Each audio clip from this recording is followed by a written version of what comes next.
Motion control. এখানে নেমা 23 stepper ব্যবহার করা আছে ফোকাস স্ট্রাইকিং এর জন্য, ফোকাস কন্টিনিউ এর জন্য নেমা 17 ব্যবহার করা আছে। আর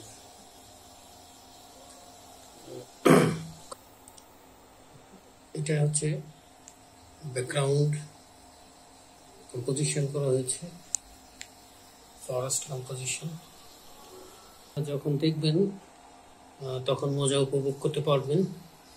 আর এটা হচ্ছে গ্রো লাইট, টু লেন্স, এটা দুইটা লেন্স আছে, grow light, CFC grow light, আর এটা সিএফসি গ্রো। আর এখানে একটু কাছ থেকে দেখাচ্ছি ফোকাস কন্ট্রোলিং। এখানে নিশি 10 স্টপ এনডি ব্যবহার করা হয়েছে, 10 স্টপ এনডি। আর ক্যামেরাটা ব্যবহার করেছি নিকন D5600। আর লেন্স ব্যবহার করেছি ক্যানন 1635।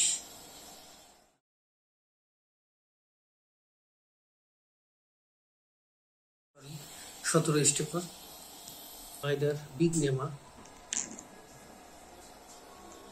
এটা হচ্ছে বিগ নেমা, বিগ 23 নেমা। আর এদিকে টেকনিক্যাল সাইডটা একটু দেখাচ্ছি। এটা হচ্ছে অ্যাডাপ্টার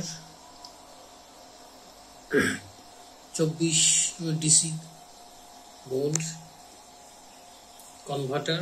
এটিকে দেখেন, এটা হচ্ছে TV6 6600 driver, button control 23 stepper NEMA control driver. আর এটা হচ্ছে আর্ডিনো R3 বোর্ড, এটা আরেকটা আর্ডিনো R3 বোর্ড, এটা একই ড্রাইভার।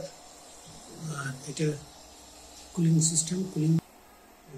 এটা 60 ডেজ একটা প্রজেক্ট, বিভিন্ন শর্ট এখানে। এটা অলরেডি 50 দিন কাজ কমপ্লিট হয়েছে। আর 10 ডেজ হলে 16 ডেজ হবে। অসাধারণ অনুভূতি, অভিজ্ঞতা।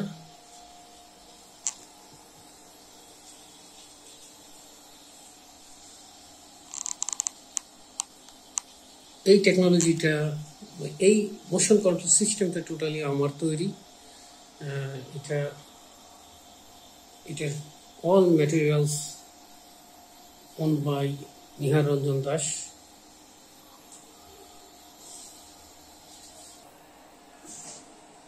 সিস্টেমটা কোডিং শিখতে আমাকে 4 বছর লেগেছে। এটা আমি অনলাইন সোর্স, বিভিন্ন জায়গায়, বিভিন্ন ইন্টারন্যাশনাল গ্রুপ, নিজে গুগল থেকে স্টাডি করে বিভিন্নভাবে এটা আমাকে শিখতে হয়েছে। টোটাল এটাই আমার বাইলাভস স্টুডিও এটা। আর এখানে আমার আরও এখানে একটা জিনিস দেখতে পাচ্ছেন, এটা 200 কেবির, এটা একটা IPS। এইটা সার্বক্ষণিক বিদ্যুৎ আমাকে, সার্বক্ষণিক গার্ডিয়ান IPS সার্বক্ষণিক বিদ্যুৎ আমাকে দেয়। আমার আরো অনেক স্লাইডার আছে, এখানে আছে আরো কিছু, আমার কয়েকটা স্লাইডার। তবে এই টোটাল এই সিস্টেমটা আমার নিজের তৈরি, এবং এটা কাজ করে আমি মজা পাই, এবং ইচ্ছা আছে বাকি জীবনটা এই বাইল্যাপস ফিল্মিং, প্লান গ্রোয়িং টাইম ল্যাপসের উপরে কাটিয়ে দিতে চাই, এবং নেচার টাইম ল্যাপসের উপরে। ধন্যবাদ আমার সাথে থাকার জন্য।